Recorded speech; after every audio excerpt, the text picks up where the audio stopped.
할렐루야. 오늘 갈라디아서 3장 16절 말씀을 함께 봤습니다. 우리 지난 3일 동안 사경회를 통해서 하나님이 구속 계획을 이미 세우셨고, 그리고 그 구속 계획을 약속하신 대로 하나도 빠짐없이 신실하게 이루어 가고 계심을 우리는 분명히 성경을 통해 깨닫게 됩니다. 그리고 하나님이 그 구속 계획을 구체적으로 이루기 위해서 아브라함을 불러내셔서 어떻게 그것을 이루실지를 세 가지 약속으로 하나님 이루실 것을 맺으신 걸 확인합니다. 첫 번째는 큰 민족을 이루는 것인데, 하나님 애굽으로 이주시키셔서 혼혈이 일어나지 않도록, 세상과 섞이지 않도록 온전한 하나님의 백성으로 큰 민족을 이루게 하셨고, 그리고 약속하신 땅, 그 땅에 이 땅을 내 자손에게 주리라 아브라함에게 약속하신 대로 그 큰 민족을 이룬 이스라엘을 하나님이 애굽에서 건지셔서 광야 40년 길을 걷고 함께 여호수아와 함께 그 가나안 땅을 하나님이 싸우셔서 정복하고 그 땅에 정착하는 사건이 이루어졌음을 우리는 분명 말씀을 통해 보게 됩니다. 그런데 오늘 이 본문 갈라디아서 3장 16절에는 내 자손에 대해서 이 땅을 내 자손에게 주리라 말씀하신 이 약속 중에 내 자손이라는 말이 자손들이 아니라 한 사람을 일컬어 하신 말씀임을 오늘 분명하게 선언하고 있습니다. 그렇다면 이스라엘 민족이 가나안 땅을 정복해서 정착해서 살고 있지만 내 자손, 그 한 사람, 본문에 기록하고 있는 곧 그리스도가 이 땅에 와야 하나님이 말씀하신 약속, 이 땅을 내 자손에게 주리라 하신 약속이 완전히 성취되는 것임을 오늘 말씀이 우리에게 해주고 있습니다. 바라기는 오늘 말씀을 통해서 하나님이 약속하신 대로 이 땅을 내 자손에게 주리라 하신 약속을 성취하심과, 그리고 아브라함에게 맺으신 마지막 세 번째 약속, 땅의 모든 족속이 너로 말미암아 복을 얻으리라, 이 약속을 하나님이 어떻게 이루어 가실지 함께 깨닫는 시간이 되길 주님의 이름으로 축원합니다. 그렇게 가나안 땅을 하나님이 허락하셨는데 이 땅을 내 자손에게 주리라. 이 내 자손은 이스라엘 모든 민족을 포함하고 있긴 하지만 구체적으로 지명하고 있는 사람은 오늘 본문 갈라디아서 3장 16절에 이야기하고 있는 것처럼 예수 그리스도를 분명하게 말씀하고 있습니다. 그러면 가나안 땅, 약속하신 이 땅에 이스라엘 민족을 통해서 예수 그리스도가 오셔서 이 땅을 가지셔야만, 이 땅에 오셔야만 하나님이 이 땅을 내 자손에게 주리라 하신 약속이 완전하게 성취되는 겁니다. 그럼 예수 그리스도가 이 땅에 오셔야 됩니다. 어떻게 오셔야 될까? 어떤 족보를 통해서 오셔야 될까? 분명 아브라함, 이삭, 야곱까지는 하나님이 씨를 주시면서 그 통로로 한 사람씩 지명해 오고 있습니다. 그리고 앞에 기록되어 있었던 여자의 후손을 보내는 통로인 여자의 족보도 여러 사람이 이어오는 것이 아니라 딱 한 사람씩 지적돼서 지명돼서 한 사람씩 이어져 내려오고 있습니다. 그러면 야곱 이후에는 누가 그 여자의 족보를 이어서 여자의 후손인 예수 그리스도가 이 땅에 오는 통로로 쓰임 받느냐입니다. 사경회를 시작할 때 창세기 38장 요셉 이야기 속에 유다가 며느리 다말과 동침했던 사건이 갑자기 끼어 있는, 굳이 없어도 될 것 같은 상황이 끼어 있다라는 걸 말씀을 드렸습니다. 이유가 분명히 있습니다. 왜냐하면 창세기 3장 15절의 말씀을 이루시기 위함입니다. 이 땅에 예수 그리스도, 여자의 후손인 예수 그리스도를 이 땅에 보내는 통로로 야곱 이후에 누구를 쓰시냐입니다. 그거를 창세기 38장을 통해서 하나님이 먼저 예시를 보여주는 겁니다.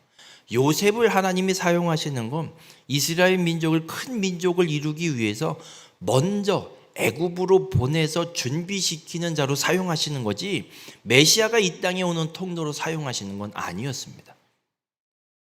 만약 요셉이 그렇게 쓰임받는 자였다면 굳이 유다와 다말의 이야기를 거기다 집어넣을 이유도 없습니다. 그래서 유다와 다말의 그 대를 이어가는 그 대가 끊어지지 않고 이어가는 사건을 정말 말 같지도 않은 상황을 통해서 이루어지는 것을 그 38장에 기록해 놓고, 이 유다가 예수 그리스도가 오는 통로로 쓰임받는 자라는 걸 어디에서 확증하시냐면, 창세기 49장에 가면 야곱이 죽기 전에 12아들을 다 불러 모아놓고 이 12아들에게 마지막 유언을 합니다. 근데 이게 단순한 유언이 아니라 그냥 아들들에게, 야, 나 이제 죽으니까 재산 어떻게 나눠 갖고 뭐 어떻게 하고 나를 어떻게 장사 치러라, 이런 단순한 유언이 아니라 하나님께서 여자의 족보를 이어갈 자를 지명하는 예언이고, 남은 11명의 아들에게도 이 11명의 아들들이 어떤 지파를 이루어가게 될지, 어떤 성격을 갖고 어떤 민족을 이루어가게 될지에 대한 예언을 야곱을 통해서 마지막으로 이 12아들에게 선포하는 말씀이 49장에 기록되어 있습니다. 그 49장의 8절부터 10절까지의 말씀이 유다에 대한 예언이 기록됩니다. 어떻게 말씀하냐면, 유다야, 너는 내 형제의 찬송이 될지라. 내 손이 내 원수의 목을 잡을 것이요 내 아버지의 아들들이 내 앞에 절하리로다. 유다는 사자 새끼로다. 내 아들아, 너는 움킨 것을 찢고 올라갔도다. 그가 엎드리고 웅크림이 숫사자 같고 암사자 같으니 누가 그를 범할 수 있으랴. 한마디로 정리하면 이렇습니다. 유다야, 넌 사자 같아서 아무도 너 못 건드린다. 이 말씀이 어떻게 성취가 되냐면, 이스라엘의 왕이 세워지는데 첫 번째로는 사울이 왕이 세워지고 그 다음에 다윗이 왕이 세워집니다. 그래서 다윗이 왕으로 어떻게 살게 되냐면, 먼저는 헤브론에서 7년 동안 이 남쪽 유다 지파만 통솔하는 왕으로 세워져 있다가, 그리고 이후에 온 이스라엘을 다 다스리는 왕으로 다윗이 세워집니다. 그리고 다윗이 온 이스라엘을 다스리는 왕으로 세워지고 정복 전쟁이 펼쳐지는데, 어느 정도로 펼쳐지냐면 다윗이 싸우러 가지 않아도 알아서 와서 우리가 조공을 마칠 때니 우리는 치지 말아 주시옵소서, 이런 형태의 역사가 펼쳐지고, 누구도 범접할 수 없는 정말 강대국, 이 팔레스타인 가나안 땅만이 아니라 그 주변 지역까지도 다 다스리는 역사가 다윗을 통해서 펼쳐집니다. 이것이 하나님이 유다에게 약속하신 8절과 9절의 이 약속이 그대로 성취되는 약속입니다. 그리고 10절에 또 어떤 약속을 하냐면, 규가 유다를 떠나지 아니하며 통치자의 지팡이가 그 발 사이에서 떠나지 아니하기를 실로가 오시기까지 이르리니 그에게 모든 백성이 복종하리로다. 여러분, 규 그리고 통치자의 지팡이는 같은 말이라고 생각하시면 됩니다. 둘 다 무엇을 상징하냐면 왕이 갖고 있는 도구들입니다. 왕이 다스릴 때 쓰는 것들. 그래서 우리가 영화를 이렇게 이집트 영화나 이런 걸 보면 이집트의 왕도 그냥 맨손으로 안 나오고 뭐 하나 지팡이 같은 거 뭐 하나 들고 나타납니다.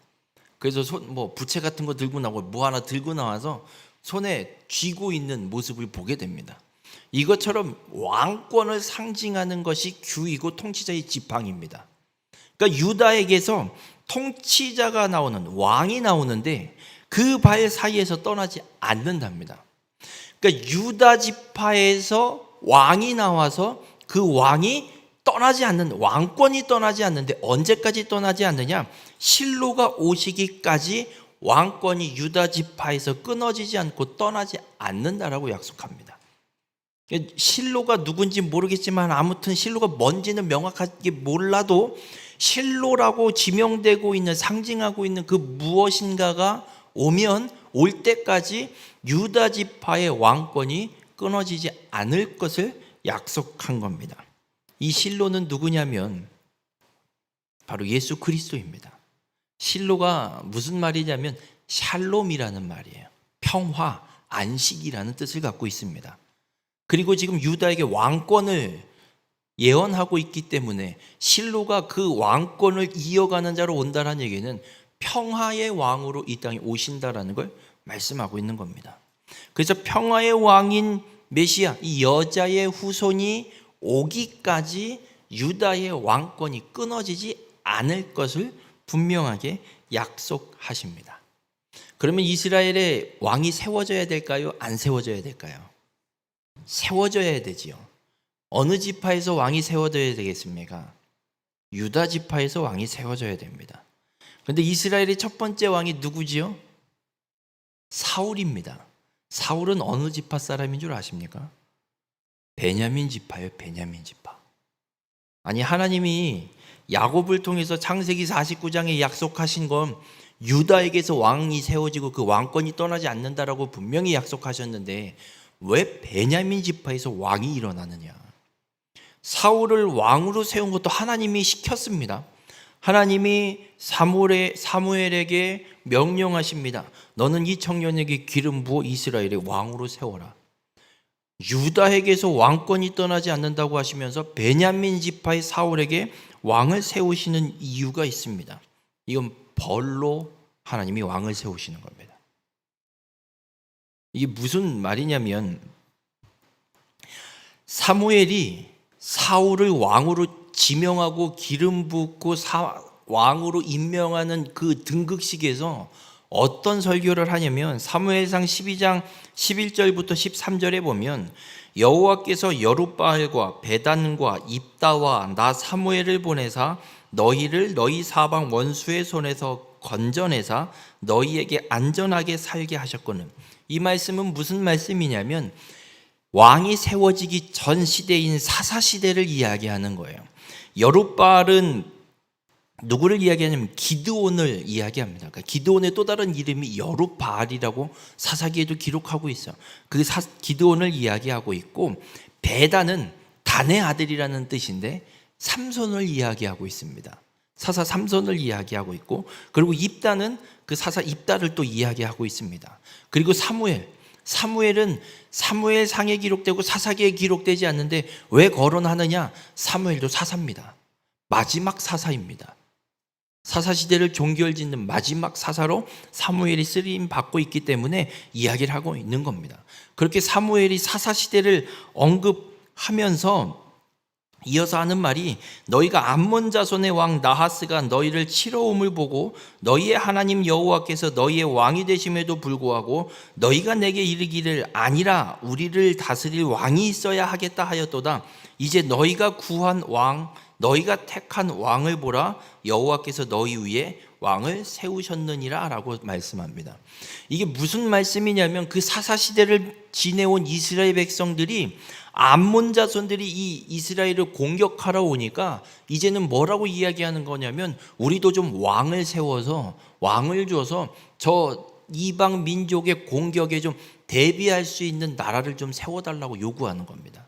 왜 이런 요구를 하냐면 사사시대에 기록되어 있는 사사기 기록되어 있는 12사사가 있는데 한결같이 뭐가 조금은 부족합니다. 온니엘은 이방인 출신 사사입니다. 여러분 유대인들 이스라엘 민족 이방인이라 그러면 치를 떨고 상종도 안 합니다. 부정한 자들이라. 하나님께서도 이들이 세상과 혼혈하지 않도록 애굽에 보내서 그들만 살 수 있도록 만들어서 큰 민족을 이루셨고 여자의 후손이 와야 되는 혈통이기 때문에 그걸 지켜야 되기 때문에 이방과 혼혈 이방인 절대 싫어합니다. 그런데 사사로 세워놨습니다. 하나님이. 그리고 두 번째 에훗은 왼손잡이라고 기록됩니다. 여러분 이 왼손잡이는 오른손이 있는데 왼손을 써서 왼손잡이가 아니라 오른손 불구를 상징하는 왼손잡이입니다. 그러니까 오른손이 불구 없거나 못 쓰거나 뭐 하여튼 오른손 불구가 돼서 왼손을 쓸 수밖에 없는 사람이에요. 그리고 삼갈은 농부입니다. 소문은 막대기. 농부예요. 뭔가 명색에 뭔가 명예는 뭔가 되게 멋있는 이런 사람이 아니라 그냥 농부이고 드보라는 여자입니다. 여러분 이스라엘은 인구를 계수할 때 여자는 세지도 않습니다. 어린이도 안 셉니다. 20세 이상 전쟁에 나갈 만한 남자만 세고 인정합니다. 여자는 인정도 안 해요. 근데 사사로 세워져요.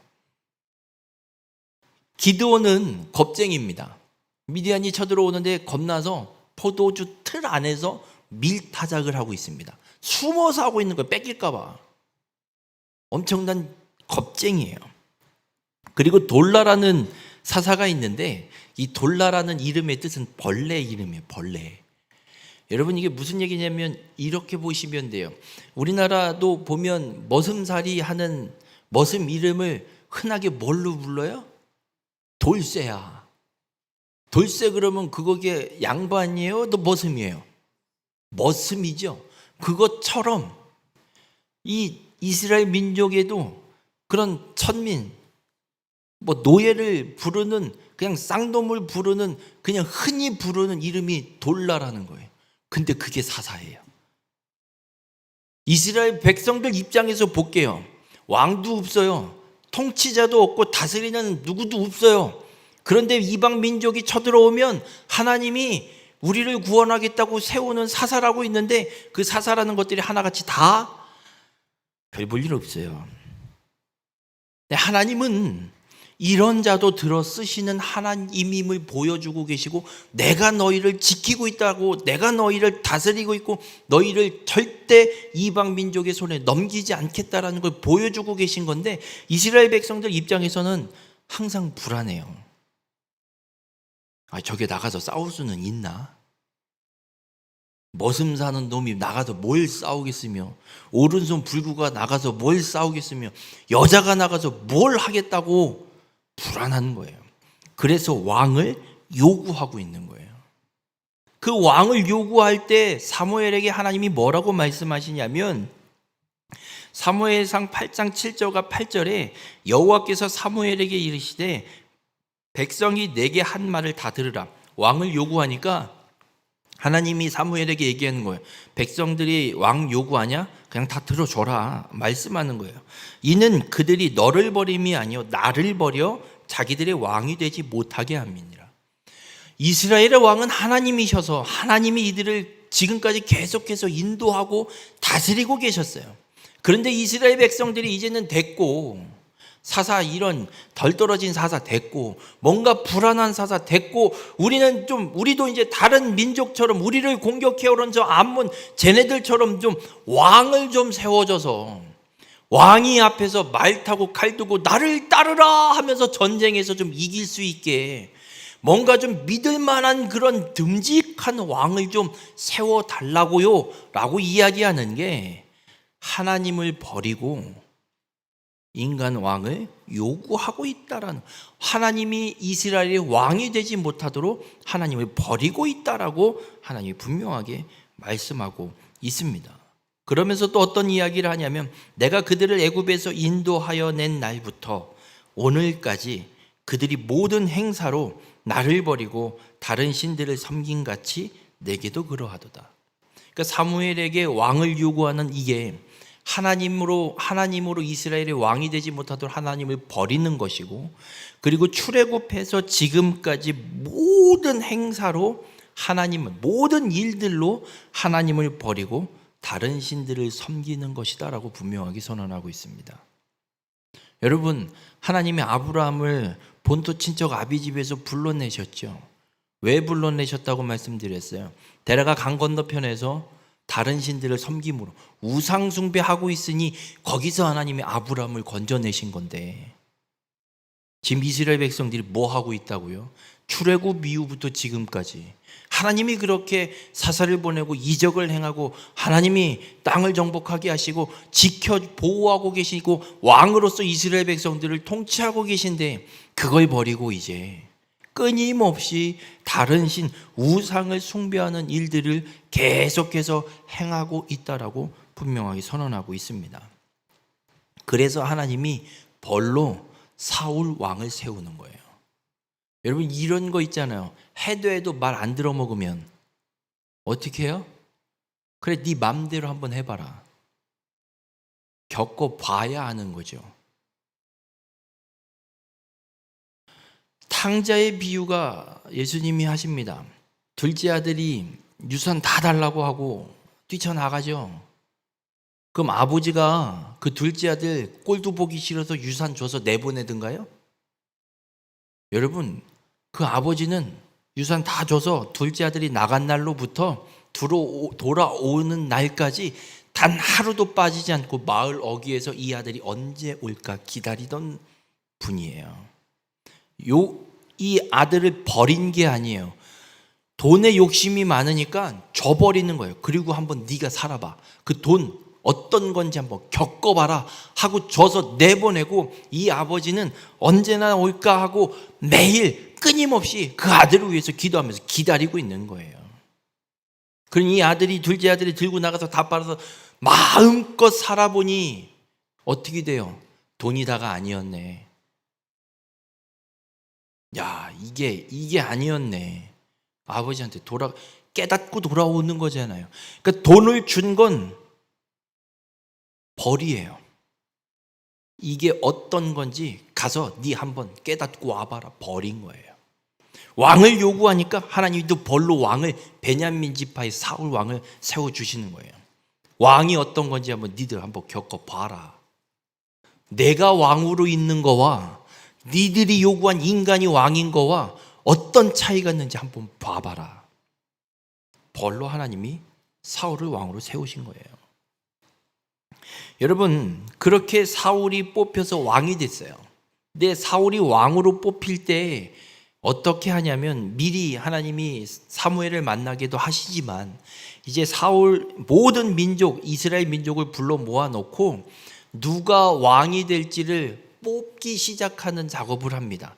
모든 백성을 모아놓고 12지파 중에 어느 지파가 뽑히는지를 보고, 그 12지파 중에 뽑힌 지파 중에도 어느 족속이 뽑히는지를 또 보고 해서 최종적으로 베냐민 지파의 사울이 뽑힙니다.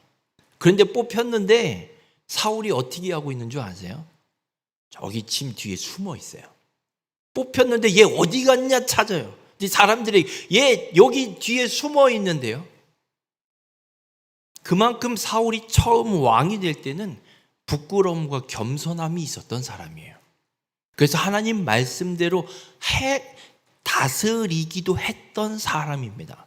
그런데 이 사울이 어떻게 변하냐면 하나님의 말씀대로 다스리지 않는, 그래서 자기의 이름을 드러내는 자기의 기념비를 세우고, 사무엘이 늦게 오니까 백성들이 떠난다고 전쟁에 나가야 되는데 사무엘이 오지 않아서 7일째 되는 날, 그날까지 기다려야 되는데 기다리지 못하고 지가 제사를 드려버리는, 진멸하라고, 아멜렉을 진멸하라고 했는데 좋은 것들만 남겨서 자기 뱃속 차리는, 이런 악을 행하는 왕으로 변질되고, 하나님이 사울 왕에 대해서 뭐라고 이야기하냐면 후회하신다라고까지 말씀해요. 하나님은 후회가 없으신 분이에요. 근데 후회하신다라고 말씀하신다는 건 봤지 니들이 요구한 왕 요래, 이게 니들이 요구하는 왕이야 라고 백성들에게 분명하게 말씀을 하고 있습니다. 그렇게 사울이 왕이 되었고, 사울도 왕이 되었을 때 여러분 생각을 해볼게요. 모세오경, 토라, 이 율법을 사울 왕이 봤을까요, 안 봤을까요?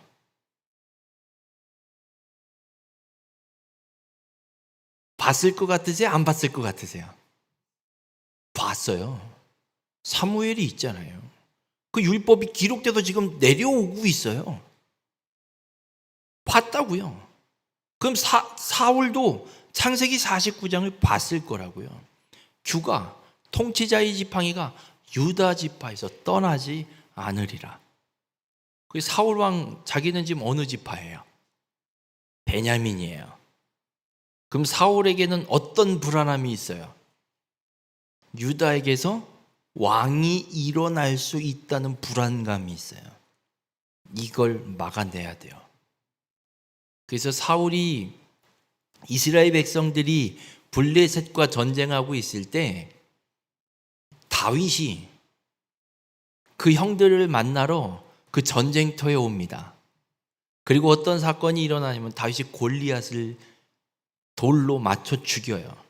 그리고 승리하게 돼요.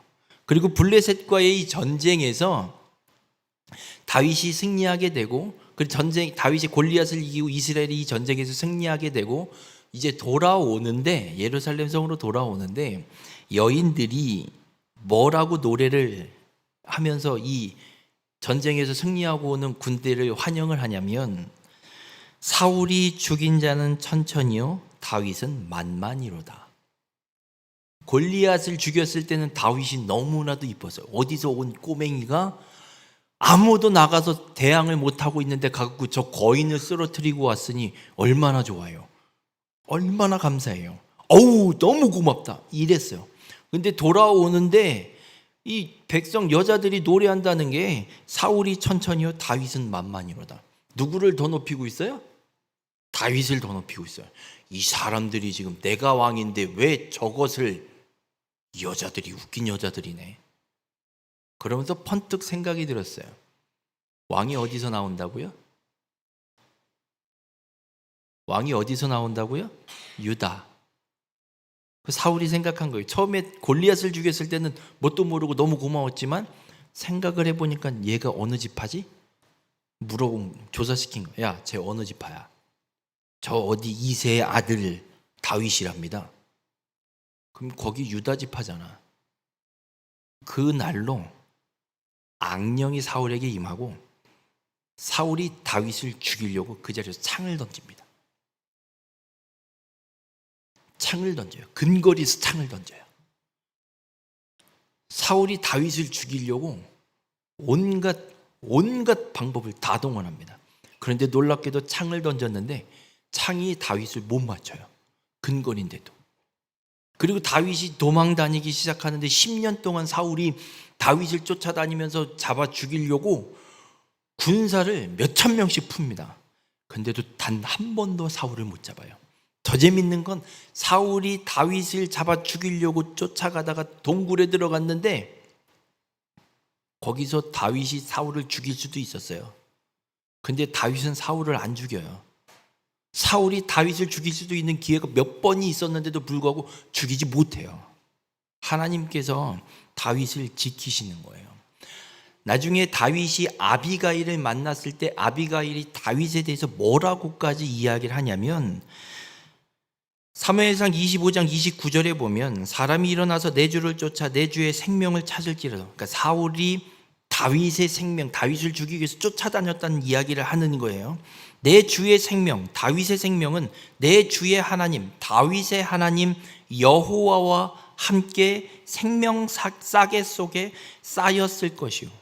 그러니까 사울이 다윗의 생명을 찾아 쫓아다닐 때 다윗의 하나님이 다윗을 생명 싸개에 싸서 보호하셨다라고까지 아비가일이 고백하는 걸 보게 돼요. 여러분, 유다의 왕이 될 다윗을 사울이 죽이려고 쫓아다니지만 죽이지 못합니다. 이유는 하나예요. 하나님이 약속하신 여자의 후손을 보낼 통로, 유다에서 날 것이고 유다의 왕위를 하나님이 지키실 것을 분명히 약속합니다. 그래서 다윗이 죽지 않고 이 약속이 그대로 이어집니다. 그래서 유다 지파의 왕으로 다윗이 세워지고 다윗이 온 이스라엘의 왕이 되고 나서 무슨 생각을 하냐면 하나님을 위한 성전을 지어드리고 싶은.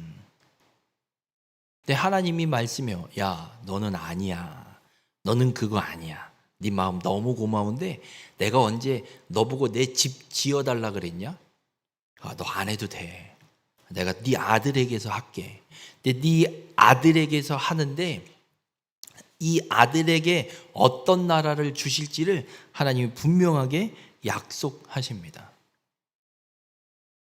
어떤 약속을 하시냐면 창세기 49장 10절에 이 약속대로 이스라엘 이 유다의 솔로몬의 왕위를 굳건하게 지켜주실 것을 하나님이 약속하세요. 그리고 그 왕위를 하나님이 지키십니다. 다윗에게 하나님이 이런 약속을 하신 이유가 있어요. 다윗이 왕이 되고 그리고 왕이 되자마자 한 일이 뭐냐면 언약궤, 잃어버렸던 언약궤를 찾아와요. 사울이 전쟁하는데 이겨보려고 언약궤를 전쟁터에 끌고 나갔다 뺏기거든요. 근데 그게 돌고 돌아서 다시 예루살렘으로 다윗성으로 옮겨오는 일을 다윗이 왕이 되자마자 해요. 그리고 그 언약궤를 다윗성으로 옮겨오고 나서부터는 매일 예배를 멈추지 않습니다. 다윗이 찬양대를 조직한데 역대하 25장 7절에 보면 다윗이 조직한 찬양대 인원이 288명이에요. 그리고 이 288명을 찬양대로 세워놓고 역대상 16장 37절에 보면 다윗이 아삽과 그의 형제를 여호와의 언약궤 앞에 있게 하며 항상 그 궤 앞에서 섬기게 하되 날마다 그 일대로 하게 하였고, 이 날마다 그 일대로 하게 하였다라는 말은 매일 반복되는 동일한 일을 시켰다는 얘기예요. 그걸 섬겼다는 얘기예요. 그게 뭐냐면 예배예요. 그런데 이 매일 반복되는 동일한 이 예배를 멈추지 않고 계속했다는 얘기예요. 288명의 찬양대를 세워놓고 24시간 매일 하나님을 찬양하는 걸 다윗이 했다는 얘기입니다. 그래서 하나님이 다윗에게 그 놀라운 축복과 약속을 선포하시는 거예요. 그래서 이스라엘의 왕의 다윗을 이어서 하나님이 약속하신 대로 솔로몬을 왕으로 세우고 그 강대국이 된 이 나라를 솔로몬이 온전히 다 누립니다. 솔로몬이 기브온에서 1000번제를 하나님 앞에 드려서 지혜를 얻기도 하지만 솔로몬이 엄청난 실수를 합니다.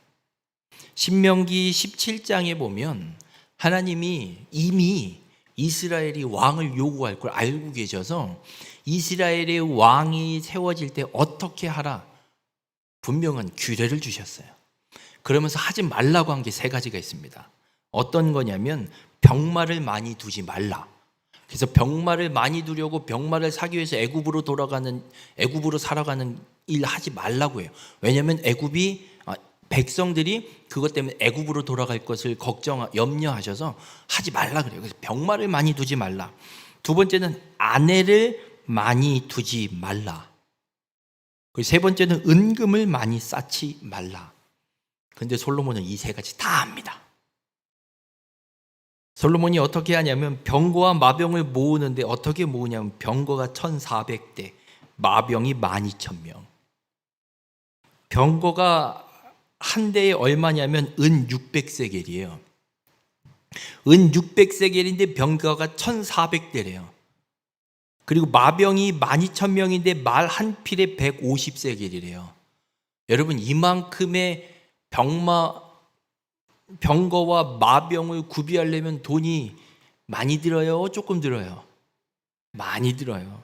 병마를 많이 두기도 했지만 그 병마를 두기 위해서 어마무시한 재물도 쌓아두고 있다는 얘기예요. 동시에. 그리고 아내를 많이 두지 말라고 했거든요. 솔로몬 아내가 몇 명이냐면 왕은 후궁이 700명이요 첩이 300명 도합 1000명. 왕비 빼고 본처가 더 있어요. 그거 빼고 후궁이 700, 첩이 300 1000명의 여자들을 거느리고 있어요. 그래서 이 일로 인해서 어떤 역사가 펼쳐지냐면 이 후궁, 물론 솔로몬이 이렇게 많이 아내를 두게 된 건 주변 나라들과 전략적 관계를 맺기 위해서 어쩔 수 없이 결혼한 것도 있지만 더 중요한 문제는 그 여인들이 이방민족 여자들이잖아요. 딸들이 시집을 온 거잖아요. 그러니까 심심하고 너무 외롭잖아요. 뭐 솔로몬이랑 몇 번이나 자보겠어요. 1000명인데 하루에 한 명씩 솔로몬이 여인들, 아내들, 후궁, 첩들과 잔다고 해도 여러분 순번이 돌아오려면 3년이 넘어요. 3년이 넘는다고요. 얼마나 독수공방이에요, 완전. 그래서 이 여인들이 솔로몬에게 뭘 요구하냐면 저 산골짜기 그냥 어디 아무데나 내가 섬기던 신을 위한 신당 좀 지면 안 될까요? 그걸 지어주기 시작해요. 후궁과 첩만 1000명이에요. 1000개의 신당이 생겨요. 본처들은 왕비들도 여럿 있어요. 그 사람들은 안 만들겠어요? 이것들은 예루살렘의 안에다 집어넣겠지.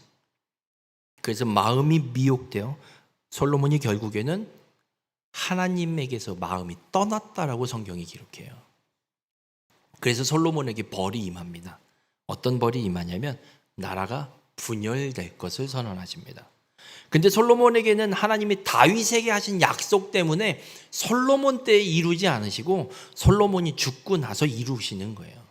그래서 열왕기서를 우리가 지난해 주일날 말씀을 드렸지만 여로보암과 르호보암으로 북이스라엘과 남유다로 분열이 돼서 역사가 펼쳐져요. 그래서 북이스라엘의 역사는 왕위가요 계속해서 바뀌어요. 왕조가 바뀌어요.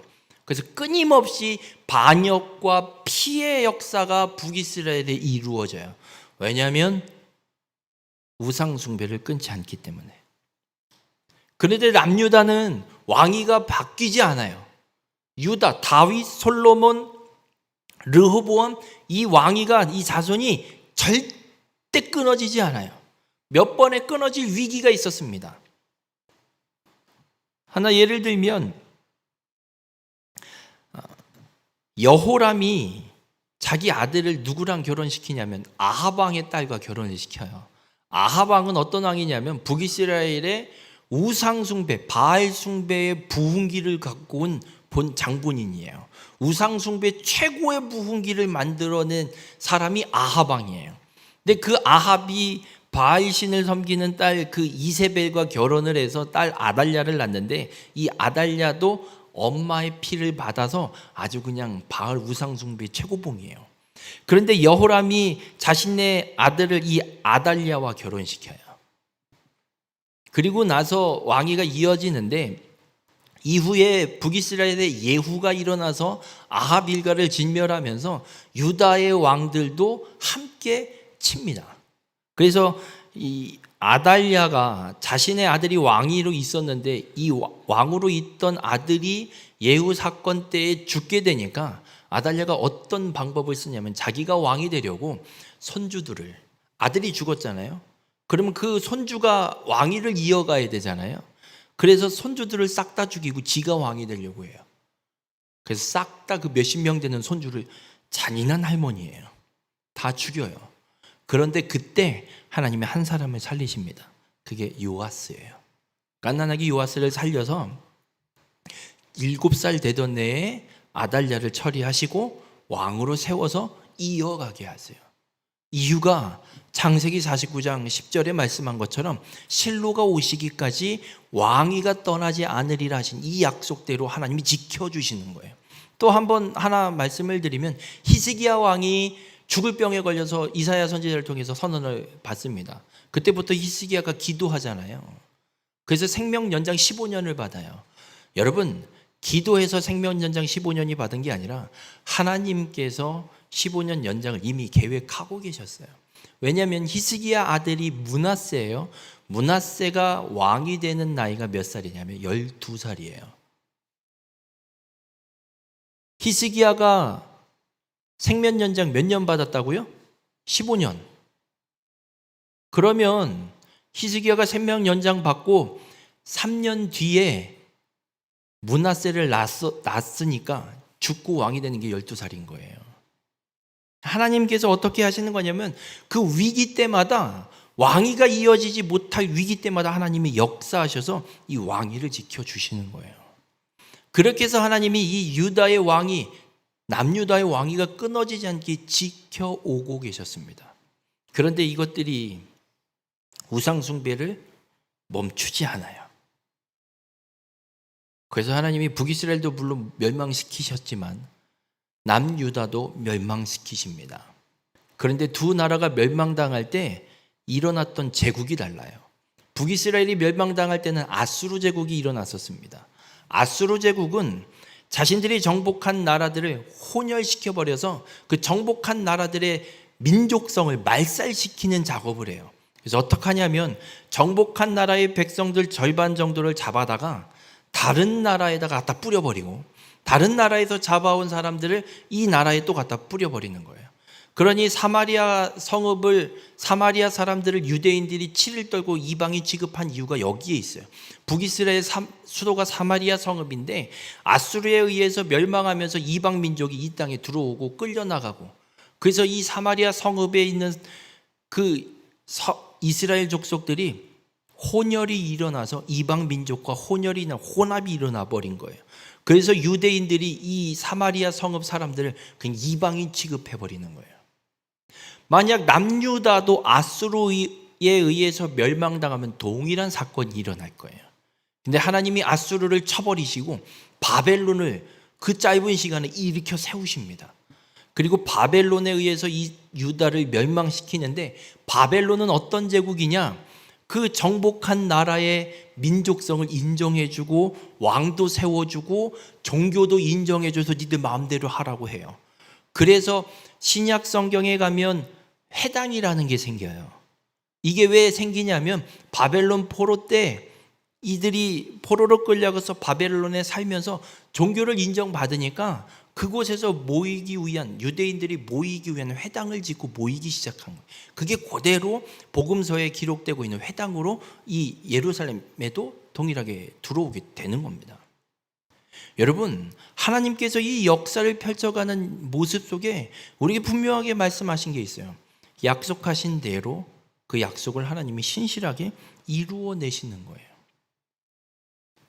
유다가 하나님 앞에 우상숭배죄를 버리지 않는 것 때문에 징계로 이것들을 멸망시키는데도 하나님이 그 약속을 지킬 자, 그 제국을 일으켜서 지키시는 거예요. 그리고 바벨론의 포로로 그냥 보내서 끝내시지 않습니다. 다시 귀환시키십니다. 70년 만에. 출애굽기에 말씀하고 있는 것처럼 그것들에게 절하지 말며 그것들을 섬기지 말라. 나 내 하나님 여호와는 질투하는 하나님인즉 나를 미워하는 자의 죄를 갚되 아버지로부터 아들에게로 3, 4대까지 이르게 하거니와. 우상을 만들지 말고 우상을 숭배하지 말라는 이 10계명의 말씀대로 이것을 어겼을 때 우상 숭배의 죄값은 내가 3, 4대에 이르도록 분명히 묻겠다. 그래서 우상 숭배를 버리지 않았던 유다에게도 바벨론의 포로로 보내셔서 3, 4대에 이르는 그 시간 70년을 보내게 하셔서 그 죄값을 묻고 끝내신 다음에 다시 이들을 약속의 땅인 가나안 땅으로 보내셔서 회복을 이루십니다. 그리고 시간이 흘러서 예수 그리스도께서 이 땅에 오심을 이루어 내십니다. 그래서 마태복음 1장에 아브라함, 다윗, 예수 그리스도의 족보로 하나님께서 창세기 3장 15절에 약속하셨던 여자의 후손을 보내겠다. 그리고 그 여자의 후손을 보내는데 어떻게 하실지 아브라함을 통해 약속하신 대로 큰 민족을 이루고 땅을 주시고 그리고 너로 말미암아 땅의 모든 족속이 복을 얻으리라는 이 약속을 하나님 이루어 가심을 분명하게 보여주고 있습니다. 예수 그리스도께서 그렇게 요셉과 마리아를 통해 이 땅에 베들레헴에 태어나시고 이 땅에서 하나님의 그 구속 사역을 온전히 이루어내심으로 창세기 49장 10절에 유다의 지파에서 실로가 온다라는 것, 그리고 내 자손에게 이 땅을 주겠다라는 하나님의 이 약속이 완전하게 성취되는 걸 보게 됩니다. 우리 모든 성도님들, 하나님의 말씀을 반드시 믿으시길 바랍니다. 하나님 말씀은 반드시 이루어집니다. 하나님께서 이루십니다. 우리가 능력이 있고 우리가 재능이 있고 우리가 무엇인가 거룩해서 하나님의 약속이 이루어지는 것이 아니라 우리는 아무것도 아니고 별 볼 일 없는 존재입니다. 별 볼 일 없는 그런 존재를 하나님이 사사로 들어 사용하셔서 이스라엘을 구원하시는 것처럼, 그렇게 이스라엘의 왕으로 하나님이 다스리시는 것처럼 우리는 별 볼 일 없습니다. 그러나 별 볼 일 없는 우리를 하나님이 다스리시고 우리의 왕이 되어주시기에 우리의 삶에 하나님의 약속과 말씀이 그대로 이루어지는 것임을 믿으시길 바랍니다. 우리 모든 성도님들의 삶이 그 하나님의 말씀을 믿고 하나님을 신뢰함으로 하나님의 약속이 성취되는 귀한 축복의 삶이 되시길 주님의 이름으로 축원합니다. 이제 한 가지 약속 남았습니다. 땅의 족속이 너로 말미암아 모든 족속이 복을 얻으리라. 하나님도 이 약속을 반드시 이루십니다. 이 약속을 어떻게 이루시는지는 일단 오후 예배 함께 깨닫기를 원합니다. 바라기는 우리 모든 성도님들이 하나님의 약속이 반드시 이루어짐을 믿고 끝까지 하나님의 약속이 이루어지는 일에 온전히 쓰임받는 귀한 축복의 삶이 되시기를 주님의 이름으로 축원합니다.